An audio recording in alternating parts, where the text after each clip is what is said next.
प्रयागराज महाकुंभ के दौरान चर्चा में आई मॉडल हर्षा रिछारिया ने जबलपुर में मीडिया से बातचीत करते हुए अपने जीवन और धर्म को लेकर बड़ा बयान दिया है। मकर संक्रांति के अवसर पर नर्मदा दर्शन के लिए जबलपुर पहुंची हर्षा ने साफ कहा कि वह सनातनी रहेंगी, लेकिन अब खुले तौर पर सनातन धर्म का प्रचार नहीं करेंगी। हर्षा ने कहा, सनातन धर्म को कोई तब तक नहीं अपना सकता जब तक सनातन उस व्यक्ति को ना अपनाए। मैंने धर्म नहीं अपनाया, बल्कि धर्म ने मुझे अपनाया है। पिछले 1 साल से मैं धर्म का प्रचार कर रही थी, लेकिन अब उस पर यही विराम दे रही हूं। उन्होंने अपने अनुभव साझा करते हुए कहा कि धर्म के रास्ते पर चलने में उन्हें जितना विरोध झेलना पड़ा उतना कभी एक्टिंग और मॉडलिंग के क्षेत्र में नहीं मिला। एक्टिंग और मॉडलिंग में शांति थी, कोई विरोध नहीं था। मुझे लगा था कि धर्म में शांति मिलेगी, लेकिन अब लगता है कि पुराने काम में ही शांति थी। हर्षा रिछारिया ने आरोप लगाया कि धर्म की बात आते ही सबसे पहले अपने ही धर्म के लोगों से संघर्ष करना पड़ता है। उन्होंने कहा कि कई बार धर्मगुरु ही शक की नज़र से देखते हैं और एक महिला के आगे बढ़ने पर उसे रोकने की कोशिश की जाती है। अगर किसी स्त्री का मनोबल नहीं तोड़ा जा सकता तो उसके चरित्र पर सवाल उठाए जाते हैं। यह पौराणिक काल से आज तक चला आ रहा है, उन्होंने कहा। ओके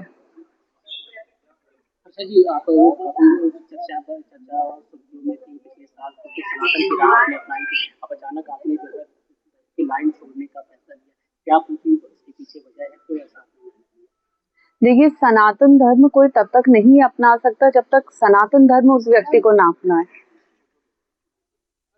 जब तक धर्म उस व्यक्ति को ना अपनाए तो मैंने धर्म नहीं अपनाया, धर्म ने मुझे अपनाया है। कि मुझे लगता है मैं बहुत सौभाग्यशाली हूँ कि मेरा जन्म इस धर्म में हुआ है।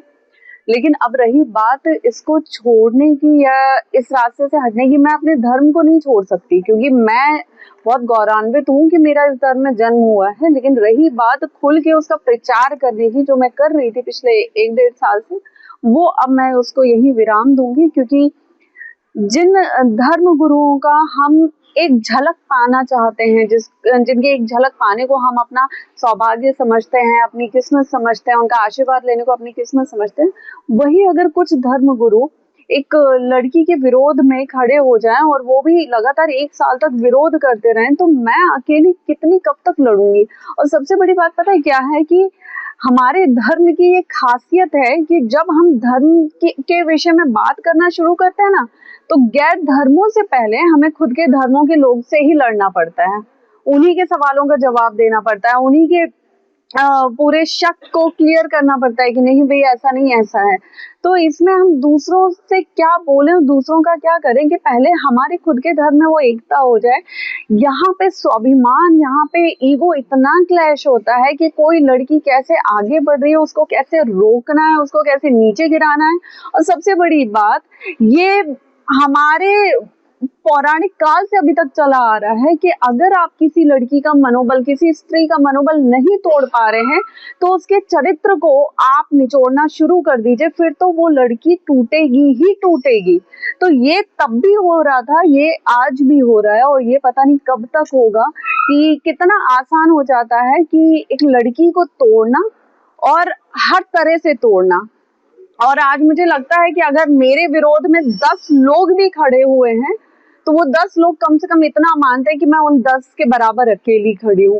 तो अंत में जितनी भी मुझे परीक्षाएं देनी थी इस 1 साल में मैंने बहुत की, मैंने सबको एक करने की कोशिश की, मैंने सबको प्रणाम किया, सबको लेकर चली। लेकिन अब मैं इन परीक्षाओं को यही विराम देती हूँ और अब मैं अपने पुराने काम को जो मैं करती थी उसको अच्छे से पूरा करूंगी। और मुझे लगता है कि वो ऐसा काम था जिसमें विरोध नहीं था, शांति से आप जी सकते थे। मुझे लगता था कि पहले धर्म के रास्ते में शांति है, लेकिन अब मुझे लगता है कि उसी पुराने काम में शांति है। जो विरोध करते थे वो आपको किस तरह की बातें करते थे, खास कौन सी बात, कैसे आप तक बातें उन तक मेरे खिलाफ जो विरोध हो रहे हैं वो एक पूरे मेजोरिटी बना के हो रहे हैं कि सामने आप किसी के भी पास जाएंगे, आप किसी को भी पूछेंगे मेरे लिए, तो वो बोलेंगे हाँ बहुत अच्छी बेटी है, बहुत अच्छी बहन है, वो सनातन के लिए काम कर रही है, हम उसके साथ हैं।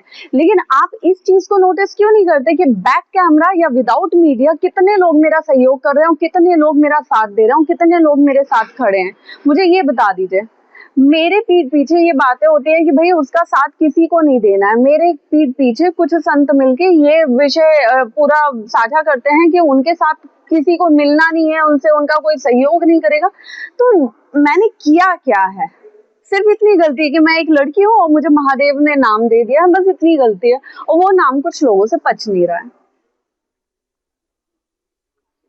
कब से आप मान लें कि वापस जो है ग्लैमर की दुनिया में 18 तारीख को मौनी अमावस्या के दिन माघ मेला प्रयागराज में मैं अपना स्नान करूंगी। उसके बाद मैं हर हर महादेव बोल दूंगी। कोई पुनर्विचार का कोई ऑप्शन नहीं है? पुनर्विचार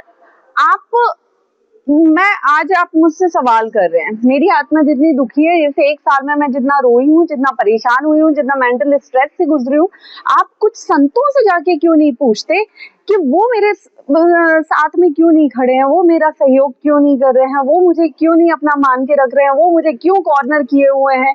आप उनसे जाके क्यों नहीं पूछते? मुझे लगता है अगर आप लोग उनसे जाके पूछेंगे ना तो ये सारे मुद्दे ही खत्म हो जाएंगे।